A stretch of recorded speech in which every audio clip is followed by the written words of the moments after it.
Fala galera, tudo bem com vocês? Bom, na aula de hoje faremos uma revisão, não revisão só de matéria, né, cara? Mas revisão de organização, do que eu preciso, do que eu preciso me organizar, o que está faltando, quais são os ajustes e essa coisa toda para que a gente possa fazer o quê? Passar para o segundo semestre, cara, não devendo nada para o primeiro, tá? Bom, e aí eu vou começar, pelo menos na aula de hoje, a relembrar de algumas coisas que eu vinha falando com vocês quando a aula era presencial ainda. Então, o que, que acontece? Preciso de vocês hoje daquelas coisas que fazem a gente fazer o quê, cara? Pegar uma questão e resolver mais rápido. Que é o quê, Pão Doce? Na verdade, organização. E uma das ferramentas que a gente tem para organização é o tal do post-it. Eu consegui falar hoje porque eu estou lendo ali, certo? Mas ele serve para planejar. A outra coisa é o nosso marca-texto, destacando sempre, cara, na apostila, no caderno, qualquer coisa que seja, alguma coisa que chama a atenção, principalmente no nosso treinamento de resoluções de questões, para que você entenda, cara, o que foi mais importante que o professor pegou naquele momento e resolveu a questão um pouco mais fácil, tá? Destacando sempre para quê? Raciocínio lógico, não é? Bom, aí, finalizando a situação nossa, é colocar de uma maneira bem tranquila e bem clara esse tipo de anotação nesse papelzinho que eu amo, né? Esse papelzinho você cola em qualquer lugar. Geralmente é bom colar esse papel próximo de uma lista de exercício, próximo daquela parte que tem na apostila que só tem exercício, ou num caderno que você vai fazer um resumo depois de uma aula inteira, o que é mais importante daquela aula. E com isso, cara, cada papelzinho desse que você vem se organizando, você vai ver, cara, que vai fixar na sua cabeça muito, muito, muito melhor. Que no caso você está fazendo o quê? Esse daí não é um resumo. Na verdade, você está fazendo uma revisão de tudo aquilo que você viu e o que você está colhendo de tudo aquilo. Então é isso que vai ficar na sua cabeça, é isso que é o mais importante. Pronto, está resolvido. Matéria dada, matéria estudada. Tranquilo? Então tá. Bom, aí, tendo essas ferramentas em mãos, o que a gente vai destacar então para que seja realmente assim o absorver da matéria? Bom, esse primeiro semestre, cara, o importante, óbvio, né, cara? Uma das coisas mais importantes que tem, que a gente usa não só em matemática, mas em outras áreas também, principalmente na física, é a forma de Bhaskara. O MMC, MDC, do assunto que eu abordei esse ano, ele é importantíssimo. Vocês viram que uma das questões que tinha mais dificuldade assim, da gente acelerar e resolver era quando envolvia muito MMC e MDC. Então o MMC dá uma ideia de tempo, uma ideia de encontro, e o MDC dá uma ideia de divisão, divisão em partes iguais e de maior tamanho possível. Então, já do nosso começo de resumo ou de revisão, é importantíssimo você ter principalmente a fórmula de Bhaskara, saber também MMC, saber MDC e também aquela partezinha nossa, cara, que era o quê? Como que eu determino a quantidade de divisores positivos de um número natural? Tranquilo? Então tá aí um exemplo pequenininho, como você começa a resolver MMC e MDC. Perfeito? Cara, isso precisa ter no nosso papelzinho lá, que é o post-it, que agora eu sei falar. Bom, a outra coisa que nós vamos ter também é a respeito das operações com conjuntos. Desse primeiro semestre é importantíssimo, cara, como nós já vimos, operações com conjuntos é fundamental. Fundamental por quê? Porque a parte mais importante de conjuntos e o que mais cai é resolução de problemas. Então, destacando união, com aquele símbolo daquele uzinho, interseção, aquele uzinho de cabeça para baixo e diferença. Porém, você tem que lembrar que eu canso de falar para vocês o seguinte, cara, não é só saber as operações, é saber ler a questão e saber que aquela questão trata daquela operação. Então, eu já falei com vocês que tem aquelas palavras-chave, como, por exemplo, união eu sei que eu vou utilizar esse tipo de operação quando tiver o ou, o e interseção e a diferença de conjuntos quando aparece só, somente e apenas. Bom, vale a pena ressaltar que A menos B é diferente de B menos A. Tanto é que eu coloquei uma setinha ali, que vocês vão ver que é o quê, cara? Quando eu falo A menos B, eu quero que tenha A e não pode ter em B. E quando eu tenho B menos A, eu quero que tenha em B e não pode ter em A. E se você olhar direitinho, eu sempre elimino a interseção. Perfeito? Sabe onde vocês vão usar muito isso daí? Em algumas questões lá na frente, cara, com probabilidade. Principalmente a probabilidade condicional. Não esquece, por isso que é importante você saber as operações do conjunto. Ah, e outra coisa, para aqueles que vão tentar um vestibular um pouquinho mais aprofundado em matemática, vale a pena você também colocar nessa revisãozinha aí, ou no seu post-it, complementar de um conjunto. Tranquilo? Bom, e o conjunto das partes, que eu não posso esquecer também que é aquele tal de 2 elevado a n, que logo no começo do ano eu cheguei a resolver até as questões de análise combinatória com esse princípio, 2 elevado a n menos 1, que eu tirava o conjunto vazio. Tranquilo? Então tá. Bom, continuando mais um pouquinho. Tá, eu agora vou falar o seguinte. Bom, Alessandro, o que eu preciso saber também que eu devo colocar no meu resuminho, cara? Ah, questões de matemática, como eu sempre falo para vocês, começar de baixo para cima. Como assim de baixo para cima? Ah, eu vou olhando exatamente o que ele está pedindo, dou uma olhada nos itens, claro, A, B, C, D e E, para não perder a essência da questão, e depois, se preciso for, eu vou indo para o enunciado. A gente lê a questão de matemática ao contrário, tá? Bom, outra coisa. Questões que apresentam funções como resposta, lembra que eu falei para vocês? Independente da função, cara, sempre vale testar as respostas. É mais seguro? Sim. É mais rápido? Muito mais rápido. É mais eficiente? Mais eficiente. E o melhor de tudo, para mim não me interessa se é função do primeiro grau, segundo grau, terceiro grau, tanto faz. Eu vejo se as respostas são funções, eu começo das respostas. Tranquilo? Outra coisa que nós vamos anotar aí. Questões de funções com gráficos, não tem? Chegou lá, você pegou uma questão que tem um gráfico. Cara, a primeira coisa que você deve fazer é identificar os pontos. Vê se tem algum ponto naquele gráfico que tem X e que tem Y. Por quê? Porque depois de você identificar, você vai perceber que o que você vai fazer é nada mais nada menos do que substituir. Aí você vai ver que vai ter uma lei de formação, você vai substituir e vai resolver. Então, questões de funções com gráfico, a primeira coisa que tem que fazer é identificar pontos. Esse é o segredo. Por isso que a gente pega uma questão e resolve tão rápido. Não é que a gente é gênio, não, cara. É porque a gente, de tanto fazer, nós já pegamos a manha. Que é essa manha que a gente quer passar para vocês. Tranquilo? Então tá bom. Outra coisa. Bom, função do primeiro grau. Foi a última coisa que eu falei. Para falar a verdade, eu falei de função do segundo grau, mas para absorver mesmo, foi função do primeiro grau. Função do segundo grau tem mais coisas que eu vou falar ainda. Deixa vocês voltarem dessas férias aí. Então, função do primeiro grau, bom, primeira coisa, a lei de formação, y é igual a x mais b, mas o que importa para a gente na hora da gente fazer o resumo? Ah, primeira coisa, cara, depois que eu sei da lei de formação, eu tenho que lembrar que aquele azinho, ele é chamado de taxa de variação. E lembrar que quando é taxa, parece que é porcentagem, mas não é porcentagem. Taxa de variação é o valor e o nome que se dá ao azinho.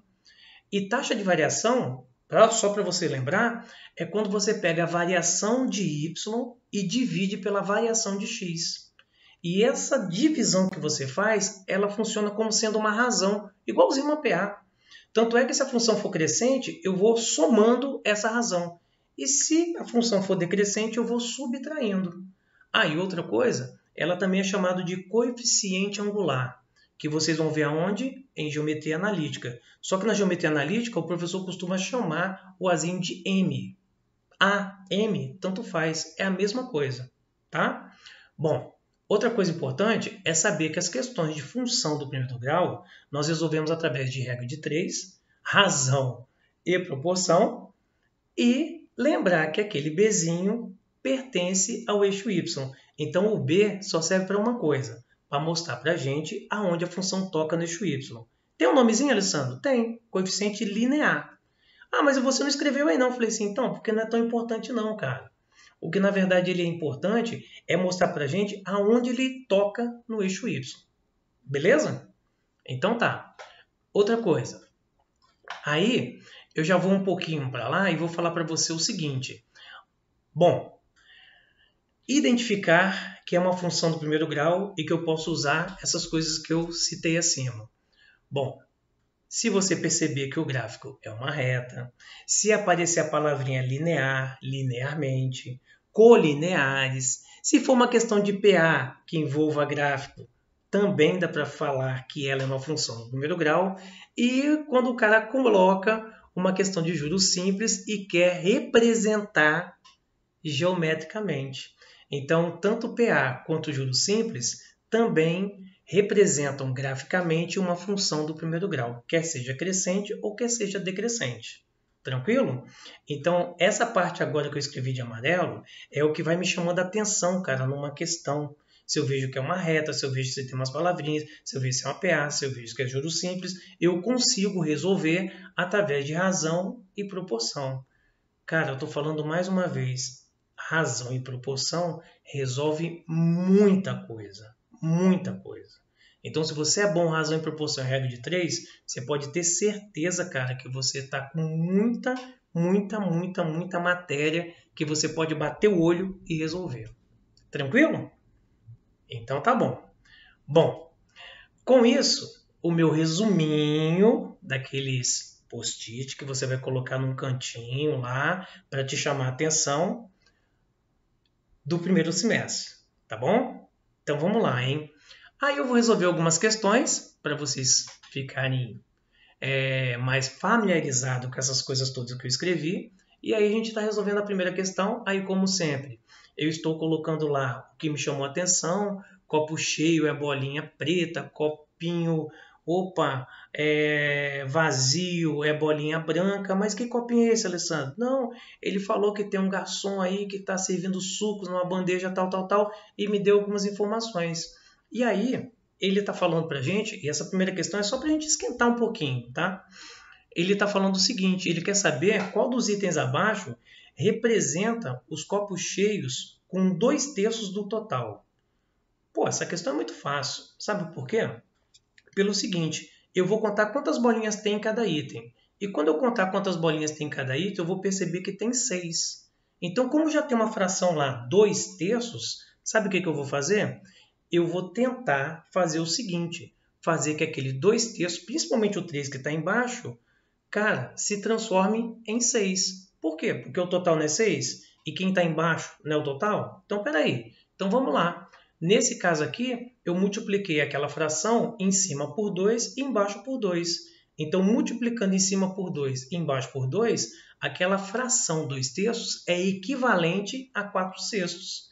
Então, significa que, como eu quero a representação dos copos cheios, então tem que ter 4 bolinhas pretas num total de 6. Aí, quando eu vou dar uma olhadinha quais são as respostas, aquele que tem 4 bolinhas pretas num total de 6 é a letra D.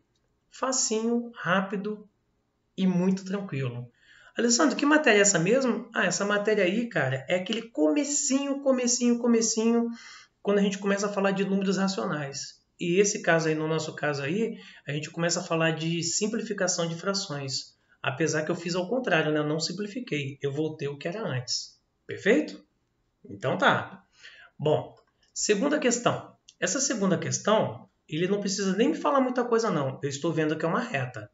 E se eu estou vendo que é uma reta, eu já sei que isso aí é uma função do primeiro grau. Perfeito. Aí ele me dá um gráfico que começa de 1992 e que vai até 2000. Em 1992, 27 e 2000, 49. E aí, cara, eu vejo que de 92 a 2000 são 8 anos. E eu quero 1997.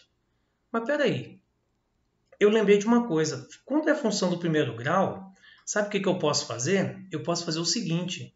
Se o 1997 tivesse exatamente no meio, eu saberia que o que está exatamente no meio é a média aritmética daquilo ali.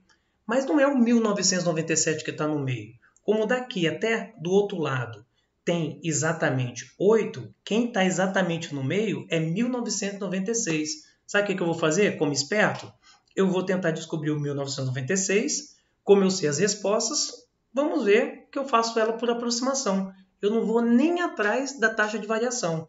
Então, se eu somar aquilo ali e dividir, cara, 49 com 27 dá 76, dividido por 2, 38. Então, se 1996 é 38, 1997 tem que ser um pouquinho mais, porque a função está fazendo o quê? Crescendo. E o único item que tem acima de 38 é o 40,70. Então, sem fazer muita conta e aproximando as respostas, eu já sei que 1997 tem 40,70. Alessandro, se eu for descobrir a função, se eu for substituir, eu consigo resolver? Consegue. Rápido? Rápido não. Rápido não. É, sacada. Sacou? Como 96 estava muito perto de 97, eu acabei somando rápido, dividindo por 2 e vi que era 38. Claro que 1997, como está somando, está subindo a minha função, só pode ser mais do que 38. E como só tem uma resposta acima de 38, matei a questão. Perfeito? Então vamos lá. Questão número 3. Essa questão número 3, vale a pena ressaltar, está na mão de vocês aí, eu estou só relendo a questão com vocês. Essa questão eu não faria, cara, logo de cara, porque ela tem um enunciado enorme. A princípio eu não entendi muito bem, mas eu sei que tem um enigma a ser decifrado, e esse enigma está marcado de vermelho. E aí, continuando para vocês verem, a questão continua. Aí a questão continua de uma conversa entre duas pessoas, e do nada, chamando lá a atenção de vermelho lá, ele fala que Fn, que é igual a n mais 1, é o que gera o código a partir da mensagem original. Ou seja, o que na verdade, cara, descodificou, totalmente bagunçou a mensagem original, foi essa função aí. E essa função é do primeiro grau. Aí o cara pergunta, cara, o que é n? O que representa o n? N representa a posição de uma letra do nosso alfabeto. Beleza. Se fosse 1, seria A. Se fosse 2, seria B. Perfeito, entendi. E o Fn? O Fn é a posição da letra que substituiu, gerando a mensagem codificada. Então quer dizer que aquela mensagem que está lá, aquelas letras que foram aparecendo, porque ele sempre pegava o n e somava mais 1. Então, em outras palavras, as letras que estão lá, cara, que eu preciso decifrar o que ele vai fazer, se é sequestro, roubo a banco, assassinato, explosão ou envenenamento, para saber daquilo ali, eu preciso descodificar exatamente aquilo ali. Só que como ele acabou de falar, cara, que o resultado é sempre uma letra que está à frente, eu sei que para voltar ao que era antes, basta eu pegar uma letra que vem antes. Com o que? Com aquela formulazinha. Não tem a formulazinha de Fn é igual a n mais 1? Lembra que n é a posição e depois mais 1 significa que vai ter a letra que está exatamente no código? Então é como se fosse bem assim. Bom, F, V, né? Então, como para ter um F ali, que é o resultado, eu somei mais 1, para voltar ao original, eu vou ter que tirar aquele mais 1. Então, qual é a letra anterior a F? E. Opa! Então, peraí. Qual é a letra anterior a V? U. Então, é o quê? Eu. Então eu entendi. Então, se é só pegar aquelas letras e colocar a letra anterior, eu acho que eu já consigo fazer. Cara, pior que consegue mesmo. Porque na primeira ali, tá lá, eu vou. E o outro? Sequestrar. Então, nesse caso aqui, só de você conseguir decifrar até essa segunda linha, você já sabe que é a letra A. Não precisa nem continuar, porque como ele está falando eu vou sequestrar, então trata-se de um sequestro. E aí, só para finalizar, para ficar bonitinho, eu vou sequestrar a rainha da Inglaterra hoje à noite. E aí ele fala com rapazinho lá. Ele dá a mensagem para ele e fala, cara, eu vou sequestrar a rainha da Inglaterra hoje à noite. Perfeito? Então essa questão assim, é difícil? Não, não é. É uma questão que você tinha que entender que o resultado FN, N mais 1, significa o quê? A letra posterior da mensagem o quê? Mensagem original. Perfeito? Então tá. Bom, mas é uma questão que eu já falei para vocês, eu não faria pelo tamanho dela. Talvez até se eu entendesse ela um pouquinho, falei, opa, essa aqui, ó, vou marcar ela aqui e vou voltar depois para te pegar, porque eu tenho certeza que eu consigo resolvê-la. Tranquilo? Então vamos lá. Bom, aí continuando a revisão, essa questão aqui, ela é uma questão que você vê direto em simulado, você vê direto em vestibulares diferentes, você vê direto em Enem, nessas coisas todas, e aqui eu estou trazendo essas coisas de mistura de álcool com gasolina, essa coisa toda. Só que essa questão em si é uma questão de sistema de equações. E ela, como é uma questão de sistema de equações, ele fala primeiro, né, que coloca 20 litros de álcool, 40 litros de gasolina e gasta R$ 120. Perfeito. Mas depois ele faz o contrário. Ele coloca 40 litros de álcool e 20 litros de gasolina e gasta 108. Tá claro que a gasolina é mais cara. Beleza? Então tá. Não posso negar para você. Esse tipo de questão aqui, eu estou falando que é sistema, eu vou fazer com o sistema, porque a ideia é revisar. Mas eu testaria a resposta. Testa a resposta rapidinho e resolvo. Você vai testar para mostrar para gente? Vou testar para mostrar. Mas primeiro vamos fazer lá, ó. Então ali, o primeiro modo de fazer, sisteminha. 20 litros de álcool mais 40 litros de gasolina é igual a R$ 120. 40 litros de álcool mais 20 litros de gasolina, R$ 108. O que eu vou fazer? Multiplicar a parte de cima por 2. E uma vez eu multiplicando por 2, ficou 40A, 80G igual a 240. Subtrair. Subtrair, 60G igual a 132, pronto, a gasolina 2,20. É um sistema tranquilo que está aí? Sistema tranquilinho, cara. Número inteiro, deu só número quebrado no finalzinho, resolvi. Mas eu queria exercitar com vocês, porque quando eu falo bem assim, que eu testo a resposta, é quando o cara me permite a dar valores, não tem, cara? Ele me deu os valores, quanto que ele gastou na primeira vez, quanto que deu na segunda, e ainda me pede o valor de 1 litro de gasolina. Então, naquele ali, como todas as respostas já são o litro de gasolina, quanto que vale, eu poderia testar a resposta. Eu vou testar a resposta certa só para mostrar para você como é que eu faço. Então, assim, supondo que seja 2,20, na primeira eu coloquei quantos litros? 40, não foi? Então, 2,20 vezes 40, R$ 88. Bom, e quanto que foi de álcool então? Ué, cara, eu não gastei 120? 120 menos 88, eu gastei R$ 32. Então, significa que 20 litros de álcool vale R$ 32. Beleza? Então tá. Se tudo tiver correto, quando eu for para o segundo tópico que ele me falou, a resposta tem que dar 108. Mas olha a malandragem, cara. Se 40 litros de álcool é 32, eu não vou colocar 40 litros de álcool agora? Então 40 litros de álcool só pode ser quanto? 64. Beleza? Então tá. Bom, se isso aí é 64, lembra que eu vou colocar só 20 litros? Só 20 litros de gasolina? E lembra que eu estou sugerindo que o litro de gasolina seja 2,2? Então, se eu pegar 2,2 vezes 20, está dando 44.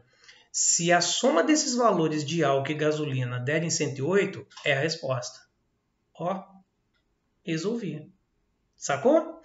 Cara, e eu falo para você, parece que elas são do mesmo tamanho, mas aquela dali é porque eu fiz conta assim e estou mostrando para vocês. Ela é rápida, cara, para testar. E eu tô para te falar que dependendo ali, se tivesse uma fração, alguma coisa no meu sisteminha, eu acho que testando todas, eu faria mais rápido do que ainda fazer o sistema. Não estou desencorajando ninguém, não. Mas eu estou falando que resolvo para ganhar tempo. É só para ter mais uma ferramenta, não tem? Eu tenho uma ferramenta na mão e eu vou fazer o que com essa ferramenta? Vou utilizar. Beleza? Então, cara, outros recursos, tá bom? Bom, então continuando aí. Bom, essa questão aí, ela é uma questão de função do segundo grau. Essa questão de função do segundo grau, eu queria destacar para vocês que lembra, na última aula que eu falei de coeficientes. Por que que é importante a gente saber os coeficientes? E falei para vocês uma coisa que é bem assim, gente, é um tal de aparecer gráfico avulso. O que que é gráfico avulso? É um gráfico que está aí, que você não sabe onde tem x e onde está o y. E aí, eu falei com vocês que toda vez que tiver um gráfico avulso, que eu não sei onde está x ou está y, qual é a melhor opção? Colocar o eixo y no meio da parábola. Porque toda vez que está no meio da parábola, o valor de b é zero. E se o valor de b for zero, lembra?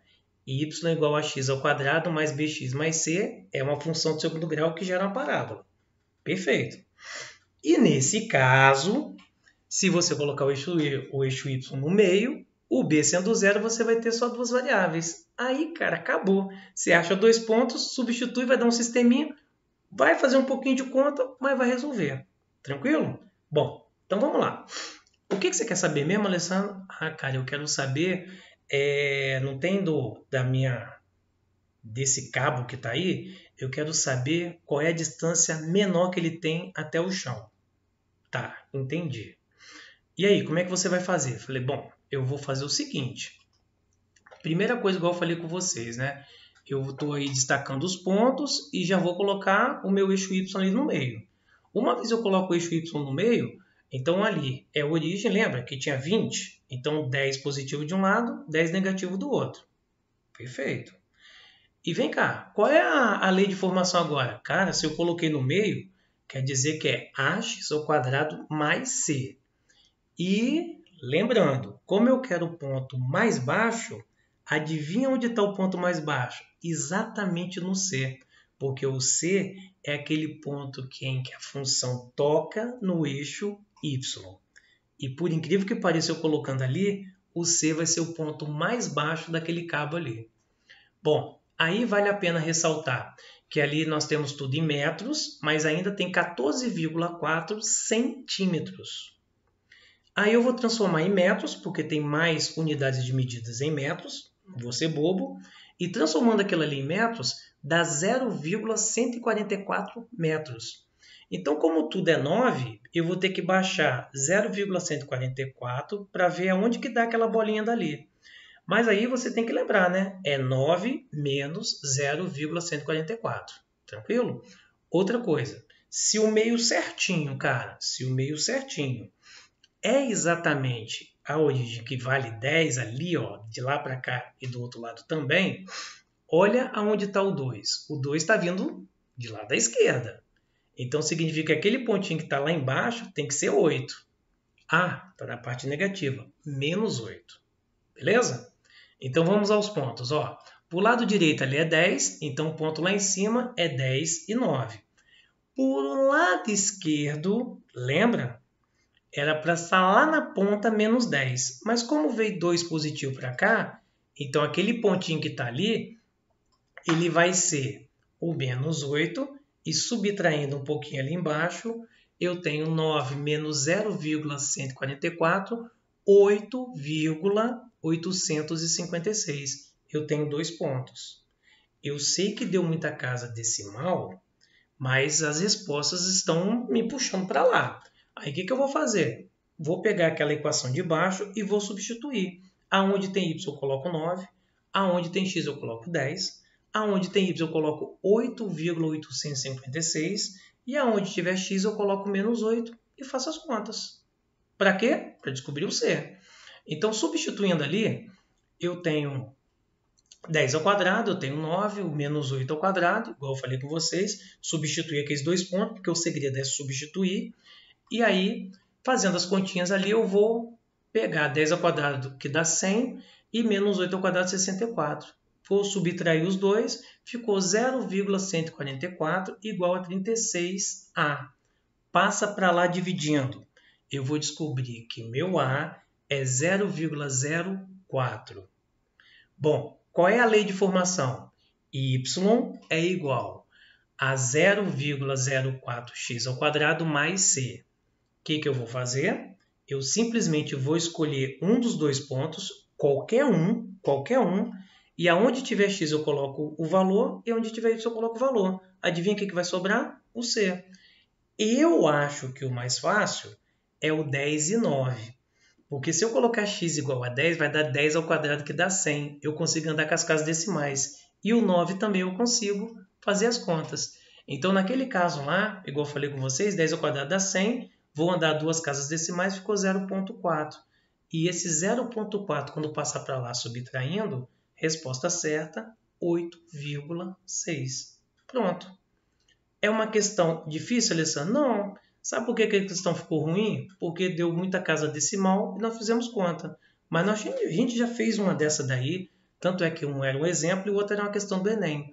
A única coisa aí que ele mandou mal, que colocou o número decimal. Se ele coloca o número inteiro, eu já teria feito muito mais rápido. Porque o segredo mesmo eu já sabia, era colocar o eixo Y no meio. Beleza? Então vamos lá. Bom, essa outra aqui é o seguinte, é uma questão de sistema, mas é uma questão que, essa daqui, cara, eu não vou montar sistema não, sabe por quê? Porque olha só o que ele está falando, ele fala que vai levar alguma quantidade de crianças, beleza. Aí ele fala que quer saber quantas, pelo menos, eu falei, pô, pelo menos quer dizer o quê? No mínimo. Então, quando eu olho as respostas, 28, 31, 32, 33, 36, eu falei, opa, peraí. Menos do que cabe no ônibus? Porque no ônibus tem 48. Então tranquilo, pô. Eu vou falar o seguinte, se eu for alugar aquele ônibus, quanto que eu vou gastar? Porque só com o ônibus eu já resolvo meu problema. Beleza. Então vou fazer minhas contas. Cara, uma van cabe 6 crianças. Só que uma van custa R$60. Bom, um ônibus cabe 48 crianças. E 287 mais 120 dá R$357. Então, beleza. O que eu vou fazer simplesmente? Bom, vou olhar para a resposta da letra A. Se for 28, vamos ver. Cara, 28, como só cabe 6 crianças em cada van, eu vou precisar de 5 vans, cara. Então, como cada van vale 60, então vou pegar 5 vezes 60, 300. Mas peraí, Alessandro. É uma boa opção, né? Eu falei assim, não, cara, pior que ele não quer boa opção para van. Ele quer qual é o número de crianças que seria uma boa opção pegar o ônibus. Então essa daí está cortada. Aí quando você for para a letra B, você vai ver que deu 31. E você sabe muito bem que da van só cabem 6 crianças. Então se você levar 31 crianças, cara, você vai ter que pegar, não pode pegar 5 vans, você vai ter que pegar 6. Aí já está dando quanto? 360. Você concorda que é mais vantajoso então você ir de ônibus? Porque de ônibus você vai pagar 357 e de van está dando 360. Então, como os outros resultados estão mais próximos, o menor valor, ou seja, a menor quantidade de crianças que você tem que já vale a pena alugar um ônibus é 31. Tranquilo? Resolvido, sem montar muitos sistemas, sem aquelas bagunçadas toda e tchau. Beleza? Mas fique tranquilo que depois vocês podem pegar as questões lá da resolução, mandei um sistema gigante, tá bom? Fazendo outra questão. Ó, a resposta certa aí, letra B, né? Igual eu já tinha mostrado para vocês. E aí nós vamos fazer essa questão aqui. Essa questão, eu gostaria muito, cara, que vocês lessem a questão para vocês verem como é que é importante vocês lerem a questão de baixo para cima e começarem a colocar, cara, chamar a atenção mesmo da questão. Porque se eu for pegar a questão fazendo na moral, eu acho que, cara, vai colar a placa. Porque olha só, ele está falando bem assim, um pai deixou pérolas como herança para suas filhas, ou seja, ele não falou quantidade de filhos. E essa divisão teria que ser feita de maneira que a mais velha ia tirar uma pérola mais 1/7 do restante. Aí viria depois a segunda, 2 pérolas, mais 1/7 do restante. E assim sucessivamente. Olha que doideira, cara. Assim sucessivamente quer dizer que a outra tirou 3 mais 1/7 do restante. E se tivesse uma outra seria 4 mais 1/7. Pô, aí feita a partida, ele falou o seguinte, ele percebeu que todas as meninas receberam o mesmo número de pérolas. Olha como é que já bagunçou o negócio. Bom, com base nas das anteriores, então fala para mim qual é a soma do número de pérolas com o meu número de filhas. Cara, é o seguinte, se ele colocou o primeiro como sendo 1/7, o segundo sendo 1/7 e assim sucessivamente, então significa que todas terão denominadores 7. E se todas têm denominadores 7 e todas as respostas são inteiras, óbvio que eu vou pegar uma resposta que seja divisível por 7. E aí, quando você olha qual que é divisível por 7, aí você vai falar bem assim, ai, Alessandro, eu fiquei, tem 42 e tem 56. Aí, e 64 não dá, 30 não dá, 20 não dá, 56 dá 8, tal, tal. Cara, então, ó, de cara você já ficou entre duas. Se você testar a resposta entre as duas ali, fazer de volta, cara, você já começa a resolver. E resolve fácil, muito fácil. Porque a primeira sacada da questão é, eu vou procurar um número que seja divisível por 7. Ele colocou 56 ali só para puxar um pouquinho, mas quando você tirar a primeira, tirar mais duas e tentar desenvolver de trás para frente, você já mata a questão e acha 42. Na hora, cara. Mas vamos fazer na moral? Fazer na moral, hein? Na moral. Ó, eu vou chamar a quantidade de pérolas de X. Aí, chamando de X, o que aconteceu com a primeira? Ela pegou, tinha X, ela tirou uma, beleza? E o restante ela pegou o quê? 1/7. Então, ela tem uma X menos 1 sobre 7. Beleza? Lembram? Tinha X, tirou uma para ela. Beleza, tá ali na frente. E o que sobrou? Sobrou X menos 1. O que ele fez? Pegou 1/7 do que sobrou. Então, tá ali. A segunda fez o quê? Pegou duas, beleza? Ó, pegou duas e pegou 1/7 do que sobrou. Então, quando ela pegar 1/7 do que sobrou, pensa bem no que sobrou, cara. Foi o total menos aquilo que o primeiro pegou. Aí eu quero 1/7 ainda mais 2. Caçamba! E aí, como é que a gente vai fazer isso? Ah, como é que você vai fazer? Lembra que ele citou que todas receberam a mesma quantidade? Se todas receberam a mesma quantidade, eu não preciso descobrir todas. Essas duas aí eu já vou igualar. Então, se eu igualar essas duas aí, fazendo as contas rápidas aí, você vai descobrir que eu encontrei x igual a 36. Agora, se x é igual a 36, eu vou tentar descobrir, já que eu tenho 36 pérolas, eu vou tentar fazer o quê? Descobrir quanto que cada uma ganhou. Aí eu vou escolher a melhor equação, que é a primeira. Aí você vai ver que eu vou substituir no lugar de x 36 e vou descobrir que cada filha ganhou 6.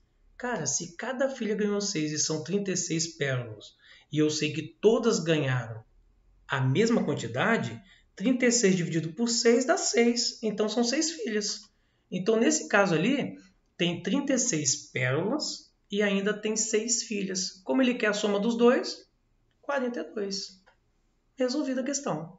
Beleza?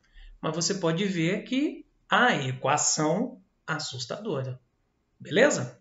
Então por isso que é importante exercitar bastante, cara, o tal do raciocínio lógico, começar a questão pelas respostas. Cara, é fundamental para a sua desenvoltura, entendeu?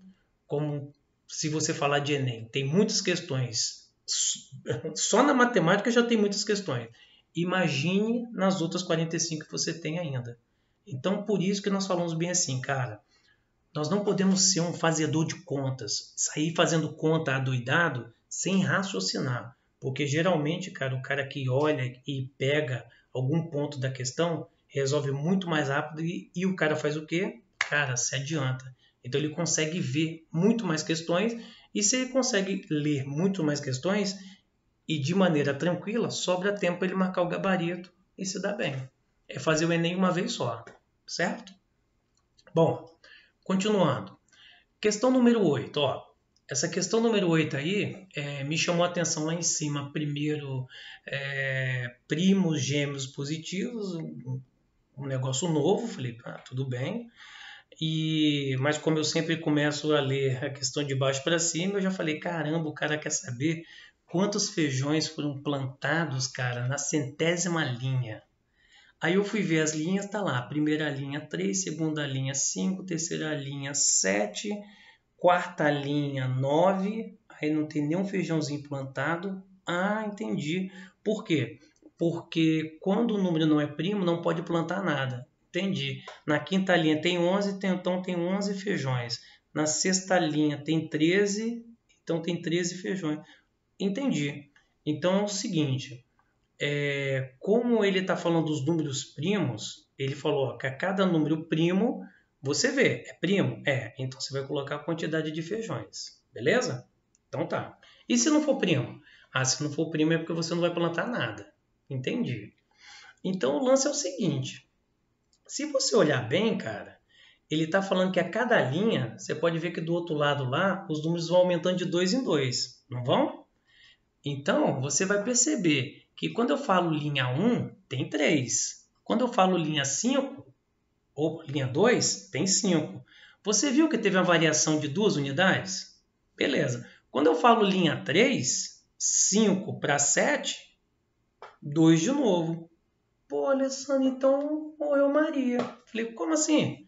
Rapaz, eu já peguei a manha, que é o quê? A cada linha que você vai, aumenta 2, porque são números ímpares. Falei, isso, cara. Mas deixa eu te falar uma coisa. E como é que você vai descobrir se é a 100ª linha? Eu falei assim, cara, se é a 100ª linha, então você pode ver o seguinte, ó. Se você vê até a sexta linha, como é que o cara consegue descobrir a sexta linha sem fazer muita conta? Ué, cada espaço entre as linhas aumenta 2 unidades, não é? Sim. A primeira linha é 3. Para chegar na sexta linha, quantos espaços tem entre eles? 5. Ah, então 5 vezes 2 mais o primeiro, pronto, 13. Isso aí. Então, cara, você vai ver que para a linha 4, desculpa aí, mas a linha 4 tem que ser 9, nós colocamos 7 ali, mas você vai ver que para a linha 100, eu tenho linha 100 como sendo 3. Quantos espaços? 99 espaços, sendo que cada espacinho daquele ali tem 2 unidades. 99 vezes 2, mais 3, 201. Só que 201 é primo? Falei, cara, não é não. Como que você sabe que não é primo? Como? Lembra de uma história assim de divisores de um número? O número, quando é divisível por 3, é porque a soma dos algarismos é divisível por 3. Então, 2 mais 0 mais 1 dá 3. 3 é divisível por 3? É. Então, é primo? Não. Então, se não é primo, o que acontece? Como 201 não é primo, logo não temos feijão plantado na 100ª linha. Pronto, resolvido. Beleza? Só não esquece que na linha 4 é 9, tá bom? Então vamos lá, continuando, hein? Ou seja, matei a questão, cara, só de descobrir quem é que está na 100ª linha. E como eu vi que estava indo de 2 em 2, eu vi que os espaços da primeira linha até a 100ª linha são 99 espaços, cada espaço tem 2 unidades, multipliquei por 2, resolvi a questão. Então vamos lá. Nesse daí, o que acontece? Bom, para ir com Maria, João pode escolher 2 caminhos. Beleza. No primeiro caminho, ele passa na casa de Maria e os dois vão junto para o cinema. Tá, aí tá tudo bem. Eu já gosto de olhar logo a pergunta. Qual é a distância da casa de Maria até o cinema? Bom, aí vamos lá. Bom, o João, sozinho, ele anda 2/3 do caminho. Pô, ele indo até a casa de Maria, sozinho, ele anda 2/3. Entendi. No segundo, ele vai sozinho e encontra com Maria em frente do cinema.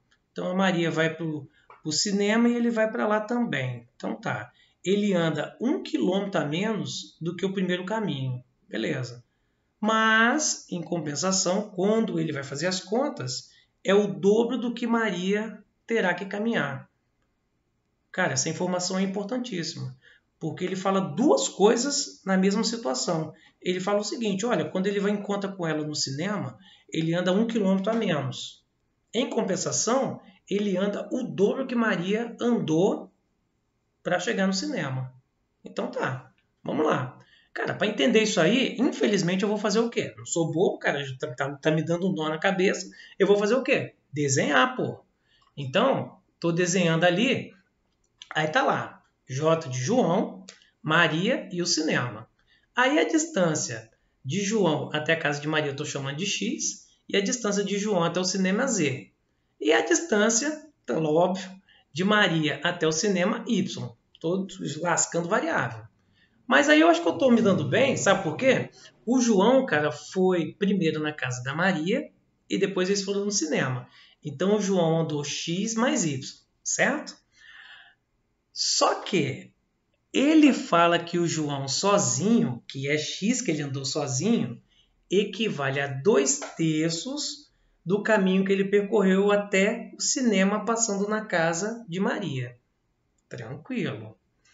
Aí ele fala o seguinte, segunda coisa que ele me dá, ele fala bem assim, olha, João, se você for no cinema e encontrar com Maria, você vai percorrer Z. Perfeito.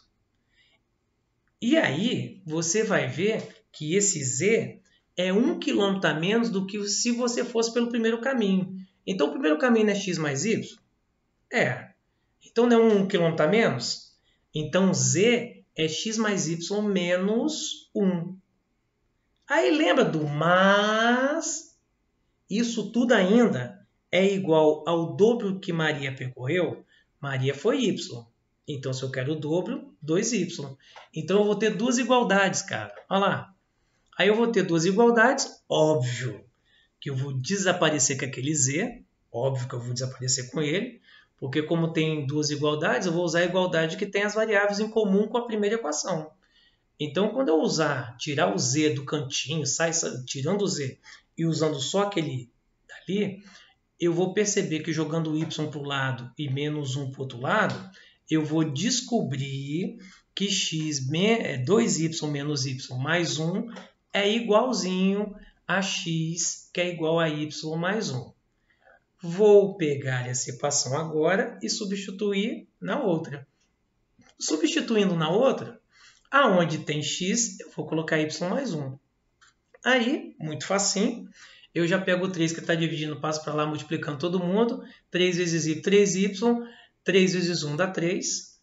Claro que aquele 2 que ficou para trás vai multiplicar o que está dentro do parênteses. Y mais y, 2y. Então vai ficar 2 vezes 2 dá 4 e 2 vezes 1, 2.